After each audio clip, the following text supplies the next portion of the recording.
Hello friends, in this video I'm going to discuss Wrap of the Loch. I'll discuss introduction to writer, plot analysis, character analysis, theme analysis and symbol analysis of this poem. So let's begin by introduction to writer Alexander Pope. He was born in a Catholic family at the end of 17th century and he was largely a self-taught, teaching himself French, Italian, Latin, Greek. And 1709 he had published his work, a number of his poems entitled as Pastorals in Jacob Tonson's, and his poetic miscellanies in 1711, and his essay on criticism, which is very famous and renowned. And Rape of the Lock is concerned, he published it in 1717, and first two editions come, and Pope Greatest Satire, the Dunciad, it appears in 1728, and later in 1715 to 1720 Pope published various editions of translations of Homer's Iliad, and Pop's literary output began to decline later on, and he wrote little after 1738, and there was a decline in his health, and he's facing some health problems, and he died shortly after his 56th birthday. And historical context of this poem and is concerned marked by a number of significant political, social, and economical changes at that era, and at that anti-Catholic feelings were there, and there was a chaos at that time, spread of British colonial power and some related literary works. He belongs to Augustan literary period, and in which art flourished. His essay on criticism is very famous, and Rape of the Lock takes in the form of a classical epic. It's a mock heroic epic to poke fun at contemporary life by creating a humorous mismatch between style and substance. We'll see. And literary period Augustan age, published 1717. It's a mock heroic and setting Belinda's house, Hampton Court, Cave of Cyprian, and climax is Belinda's love affair. It's revealed that they have been lost, become constellation, antagonist Baron, protagonist Belinda, and point of view third person omniscient. And now we'll see the plot summary. Actually, this was based on a real life incident of Lord Peter, who is associated with Lord Baron in this poem, and Arabella Formo, who is being related to Belinda's character in this poem. So Belinda, beautiful and wealthy woman, she sleeps in her bedroom. Ariel, her guarding spirit, watches over her and sends her a dream of a young beautiful man, and he has in her sleep he show her a vision in which he describes that the role of self, that self are controlling their actions, and he is worried about some disaster is going to happen with Belinda. He is not sure what it is, but he told her to beware of men. And after that she woke up and dressing herself for the day of social gathering, and get help from the self and her mate Betty, her servant. And Belinda then sails from London to Hampton Court, and her two locks look exceptionally beautiful, and she is so beautiful that everyone get amazed at her beauty. And Baron, her looks are so attractive that Lord Baron's admired them. He want them for at any cost, either by force or any fraud. So what he did, he prayed for success to the god of love, and he sacrificed, burn a pyre and sacrificed some of his French romances, which are love stories, love letters, and tokens from his past love, to gain that locks. And So for the protection of Belinda, the leader of sylphs or spirits you can call, he summons a huge army of sylphs to protect Belinda. And what happens there, that Belinda soon sits down with two men at the court, Lord Baron and one another, to play the game of ombre, play of which is a game of card, and Belinda is able to win that game, and coffee has been served, and that instant Clarissa, important character who's served, give the scissors to Lord Baron to snip off the Belinda's lock. At that moment, Ariel accesses Belinda's inner thoughts and sees that she has a feeling for an earthly lover. Her thoughts are impure. So the Ariel only guards those who are pure, the women who are pure. So her thoughts are not pure, so he give up on protecting her, and Ariel's give up on, so that the Baron was able to snipping off the lock. And then Umbriel, another spirit, an earth unknown, you can call it a bad spirit, he flies down to another realm in the underworld, the cave of Spleen, where the queen of Spleen rules, and she is the ruler, you can say she is the cause of the melancholic depression dysfunction among women, and east wind, which has been personified there, which cause migrant and ill nature and affectations are there. And queen of spleen herself, which is a kind who is a kind of magical being who touches women with melancholy, depression, and all of this hysteria. And she has given a gift to Umbrella, a bag of force, a female lung size, so patience, war of tongues, and another gift that is a vial that contain a fainting fears, soft sorrows, melting griefs, and flowing tears. So at the loss of her hair, Belinda got sad and dejected, and Umbriel want to ruin that situation. So what he did, he take these gifts, and he has poured over it to Belinda's to worsen the situation. Belinda's in the arm of Thalestrius, and they had tried their best to regain the lock, but got unsuccessful.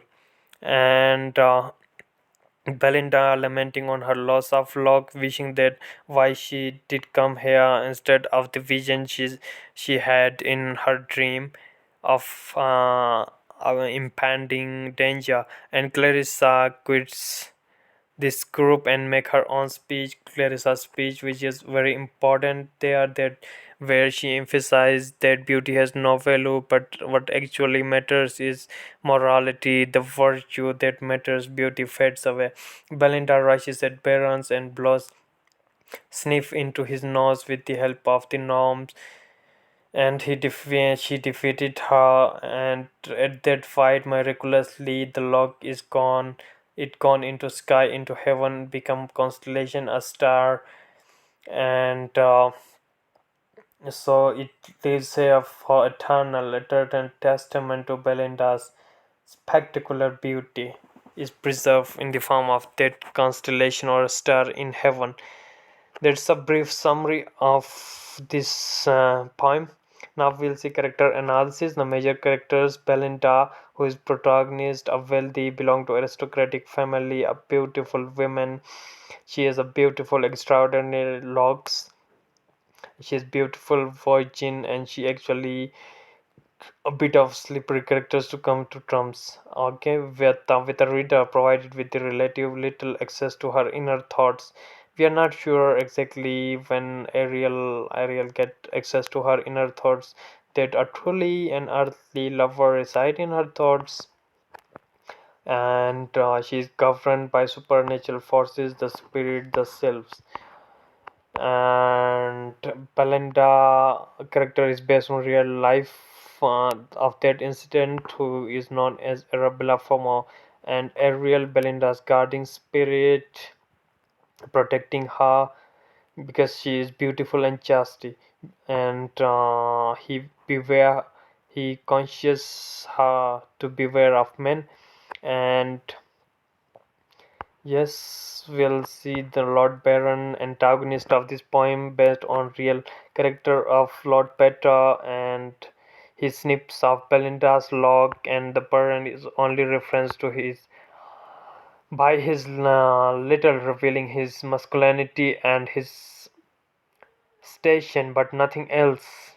And satirically figure as a knight, the height of courtly masculinity allows Pop to metonymically cast a kind of witty judgment over all noblemen. And some, yes, Thelestrius, she is a friend of Belinda who laments with her for the loss and sent her boyfriend Sir Plum to regain the log, but it was an unsuccessful attempt. Then Umbrail, an earthly gnome, an evil spirit you can call, and who was delight in wreaking havoc and ruining the condition, enjoy the battle between Belinda and Baron. He goes to the cave of spleen and collect back of sighs, sob, and soft sorrows, griefs to worsen the situation. Then Queen of Spleen, she is a queen of underworld, you can call personification of concept of spleen,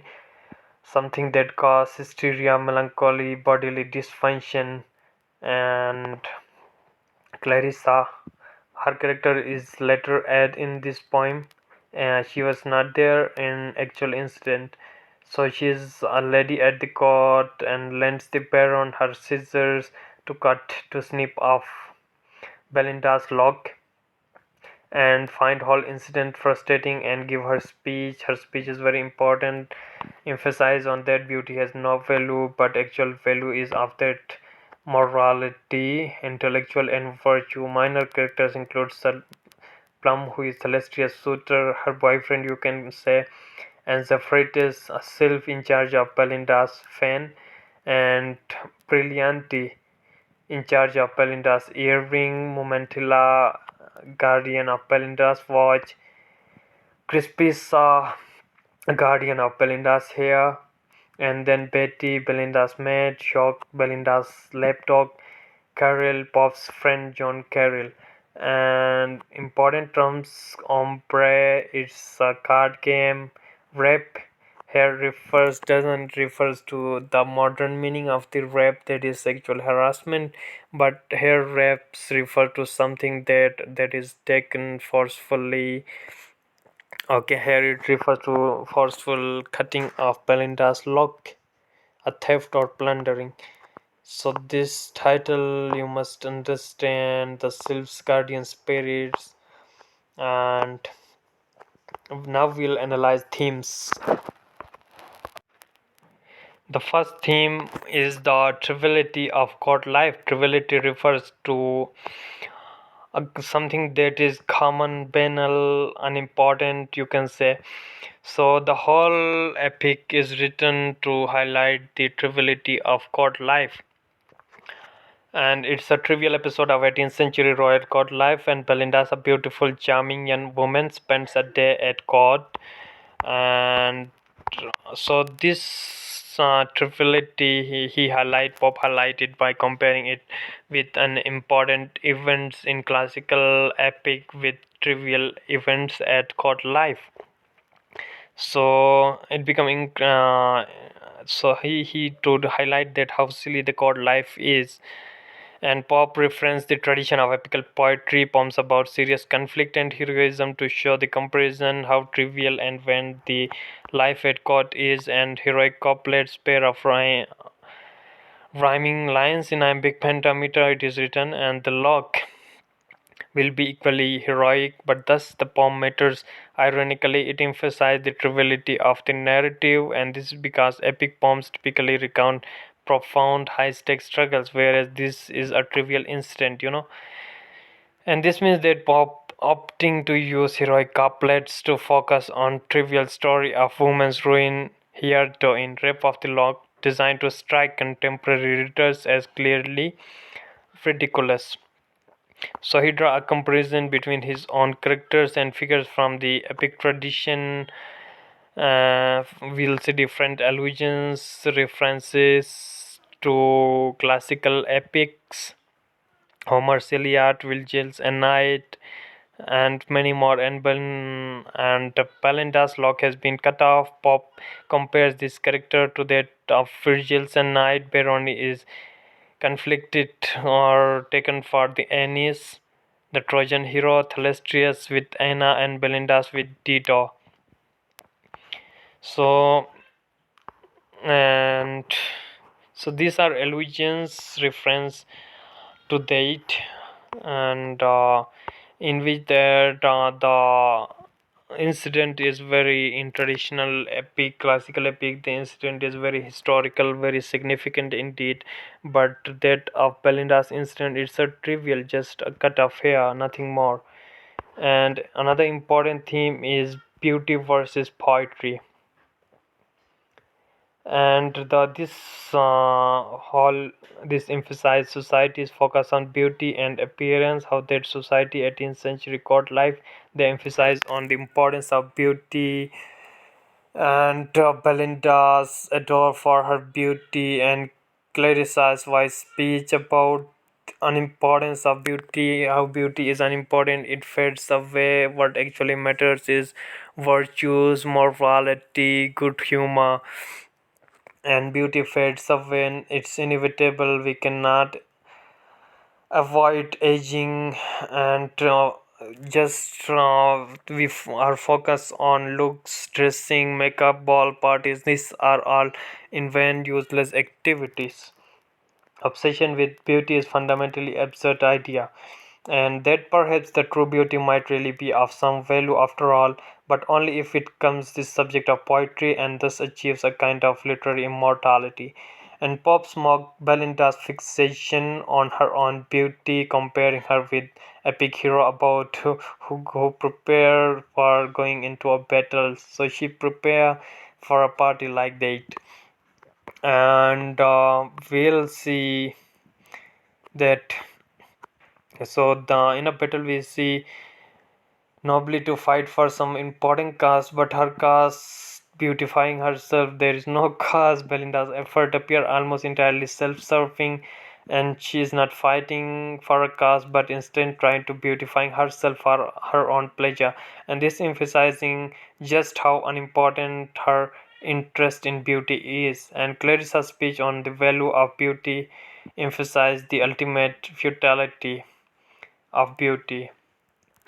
And these are some details. I'll provide you notes, you can read if you like, but important point is that here he complicates this clear cut moral by suggesting that ultimately beauty can have a certain kind of power in that can be inspired art such as poetry, and such can be part of something which truly able to transcend times.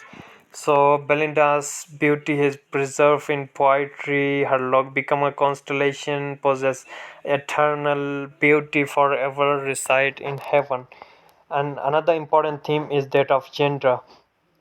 So gender distinction is discussed in that epic poem, reflection of 18th century, that women were given importance on the basis of her look, her beauty, and if a beautiful woman commits an error, it's forsaken, exempted for her because of her beauty. And to Belinda as a figure whose concern for her looks stems from the pressure put on her by patriarchal society. Patriarchal society is a society, you can call it a male dominant society, and to further defend the intellectual and moral authority of his female characters through the wisdom of Clarissa's speech demonstrating female intellect and moral authority, and critiquing the baron's behavior as fundamentally immoral and that of his fellow male courtiers as foolish and at least as vain as their female counterparts, allowing him to suggest that such patriarchal society is both unfair and misguided, and women were generally believed to be intellectual moral inferior to men at that time. Female errors, as I already discussed, that the errors when female commit, they are forsaken for her beauty, If Belinda's commit them, they are forsaken pardon because she is beautiful. By looking at her face, her beauty, you forget all her errors that she has committed. So that concept was there, and expect women to be beautiful to compensate for their perceived inability as a virtuous as the male counterparts, and that Clarissa's speech that beauty has no value, charms, beauty strike the eyes, but merits or morality wins the soul.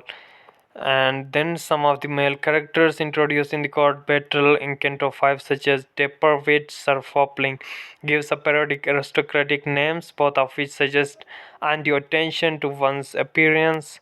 And if someone is dapper, it means that a well-groomed, trim, beautiful, handsome, and fop suggest a trifling, common in vain young men, and in this suggests that they are relatively insubstantial figures with little moral value, allowing pop to poke fun at the values of male aristocratic class, so-called moral and intellectual leaders of his time. And if men have all the power but women are smarter and more virtuous, then dominant social order seems deeply unfair. And another important theme is that of religion and morality. So its most obvious place to turn for understanding of religious culture in 18th century England, and the poem is full of moral questions about religious life and values. And Catholic monarch and Protestants, these are two important classes at that time in England, and Protestants bitterly criticized Catholics, believing that Catholics have strayed from proper worshipping of God and they practice adultship or some infidel practices. So Pope parodies the sanctious religious rhetorics of his time and suggesting that Christianity isn't the best lens with which to understand the mysteries of human behavior. And list of items on Belinda's dressing tables mixed with important thing that is Bible, that of religious significance. You can see puffs, powder, patches, Bibles, billet box. So in this line, Bible is discussed with put with trivial things such as powder puffs. So this mixed with trivial items such as makeup and love letters associated Belinda's on vanity and her lack of conviction in faith, lack of faith, and playful indictment of moral bankruptcy of vanity of Protestant upper class. And this suggests that Belinda's fixation on objects used to beautify herself hypocritically violates the Protestant prohibition on worshipping idols. And when Pops give a long list of items needed by Belinda to complete her toilet, her dressing tables, India's glowing gems, unlock Arabia's breeches from okay from yonder box, and again this suggests that he's mocking at Protestant upper class contempt for adultery, and the tools she uses to beautify herself has led to a kind of humorous and hypocritical worshipping of false idols of her own, and he even goes out of his way to figure Belinda's as a pagan goddess self worship at her altar, which is her dressing table, suggesting that secret rites of pride of preparing for God life seems more important than her faith. And inclusion of various supernatural beings, the sylphs and spirits, and they appear to exercise control over the actions of mortals by calling into question whether the mortals' actions are their own, whether they are puppets in the hands of fate. And then Pope makes it clear that the self has a degree of authority over mortal actions, but it's never clear whether the selves are guiding people towards good or bad behavior. But in fact, they seem somewhat immoral. For instance, Ariel explained that world imagine when world imagined woman stray. On the other hand, he is pretending to guard her while he sent her a dream of a beautiful young man to tempt her. and he's being compared his with devilish nature of Saturn in Paradise Lost. And important symbols is the log. Belinda's log affair comes to symbolize the absurdity of an important afforded to female beauty in society. Logs are labyrinth, means a complicated network, you can say, in which love detains. It has capability to make slaves. And Thalestris laments the loss of Locke as symbolic loss of Belinda's reputation in society. And the Locke final ascension into heaven is most absurd part of the whole thing. And Locke is too precious to remain on earth that no mortal deserves them. And it emphasized that ridiculous amount of emphasis placed on female beauty in that society. And another important symbol is playing of card. Playing of card, yes, it's an activity, a game of aristocratic class game, the game of ombre, the card game. It symbolized the trivial nature of life at court and described the playing card in terms of epic battle. It's compared to epic battles, king, queens, and all of that. While epic heroes engage in huge battles, which are where real kings, queens, noble lives, and it's at high stake. Even it's a matter of life. But here, in this case, their battle, their game, it's just a game. It's a trio, a trivial thing. So it's smoke on the triviality, absurdity of life at court life of that aristocratic class of 18th century.